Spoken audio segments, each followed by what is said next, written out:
السلام عليكم اخواتي وحبايبي، عاملين ايه؟ طمنوني عليكم، كل عام وانتم بألف خير. ان شاء الله النهارده هقدم لكم فيديو جديد من مخبوزات العيد. ان شاء الله هنعمل البيتي فور. عملنا قبل كده الغريبة، وعملنا الكحك، وعملنا البسكوت النشادر، بس للأسف ما عرفتش اصوره، كان في مشكلة في التليفون، فنزلت لكم صورة الطبق بعد ما خلص البسكوت.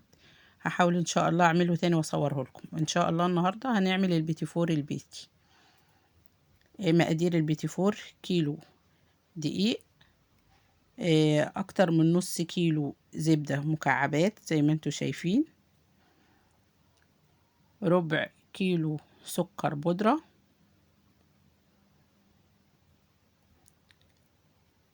نص كوباية سمنة في درجة حرارة الغرفة، 4 بيضات،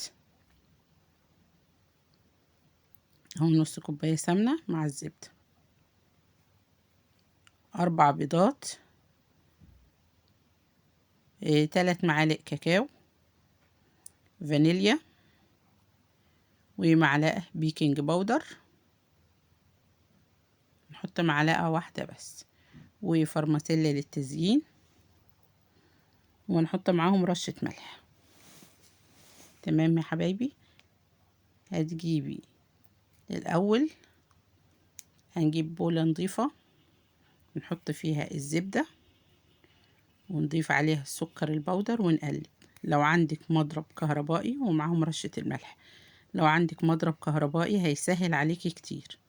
انا ما عنديش مضرب كهربائي، فانا بقيت اقلبها بايدي لحد ما السكر داب شوية، وبعدين بقيت اقلبها بايدي. يعني عملتها بالمعلقة الاول، بعدين شلت المعلقة وبقيت ادوبها بايدي السكر والزبدة مع بعض لحد ما دابوا خالص، وبعدين صبيت معاهم السمنة وحطيت عليهم الفانيليا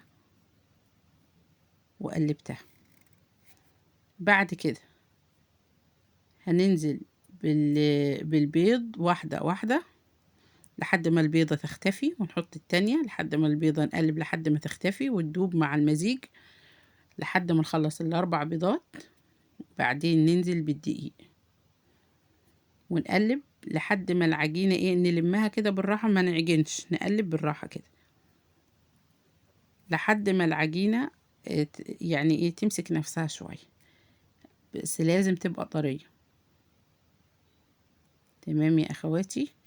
يبقى الاول حطينا السمنة والسكر ودوبناهم مع بعض ورشة الملح، بعدين نزلنا بالفانيليا والبيض وقلبنا لحد البيض ما اختفى، بعدين نزلنا بالدقيق ومعلقة البيكنج باودر وقلبنا، وحطيناه بقى شكلناه بالقمع بتاع التشكيل، وشغلنا الفرن على درجة حرارة 170، تدخل الصاج الفرن على الشبكة اللي في النص لمدة ربع ساعة.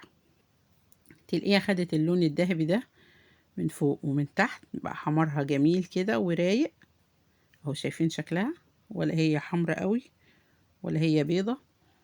وتطلعيها من الفرن، تسيبيها تتهوى من السخونية، وبعد ما تبرد تجيبي الشوكولاتة تسيحيها على حمام مائي، وكل 2 هتحطي بينهم شوكولاتة وتقفليهم مع بعض.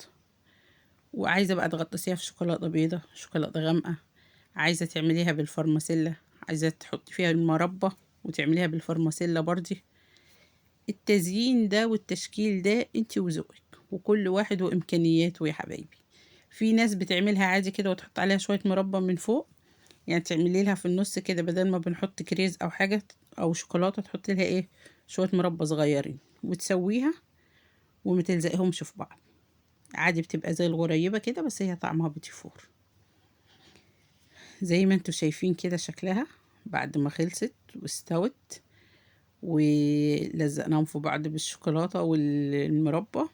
لو مكملين معايا في الفيديو لحد هنا، ما تنسوش الاشتراك في قناتي بنت العمدة أم يوسف، والتعليق الجميل منكم، ولايك حلو للفيديو زي ما انتوا شايفين كده اهو. جربي واعملي، يعني بدل ما تعملي كيلو اعملي نص، جربي ان انتي لو اول مرة تعمليه اعملي نص المقدار اللي قلنا عليه، بس زودي عليه شوية سمنة صغيرين علشان يبقى دايب دوب وزي العسل. زي ما انتوا شايفين شكله كده تحفة، يستاهل بقكم. وبألف هنا وشفا على قلبكم يا حبايبي. اهو شايفين. السلام عليكم ورحمة الله وبركاته.